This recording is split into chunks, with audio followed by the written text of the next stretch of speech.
डोरी ने कराई मान के असली माँ से मुलाकात। मान हुआ इमोशनल, अपनी माँ को लगाएगा गले।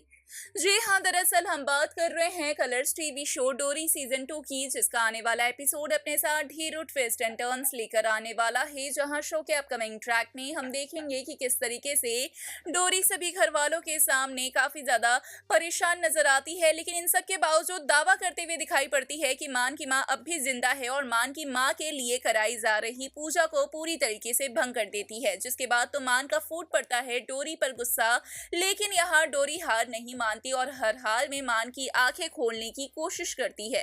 जहां पर डोरी बिना कुछ सोचे समझे तुरंत ही मान को लेकर पहुंच जाती है हॉस्पिटल, और कहीं ना कहीं यहाँ पर मान की मुलाकात मान की असली माँ से होती है, जिसे देखते ही मान की आंखें भर आती है। मान को अब भी यह पूरी तरीके से कंफर्म नहीं है कि यह मान की माँ ही है, लेकिन सबके बावजूद मान को कोई ना कोई संकेत मिल रहा है और मान बेहद इमोशनल होते हुए नजर आ रहा है। अपकमिंग ट्रैक में मान अपनी माँ को गले लगाते हुए भी दिखाई पड़ सकता है। देखना काफी दिलचस्प होगा कि आखिरकार इन सब में डोरी की क्या होगी भूमिका।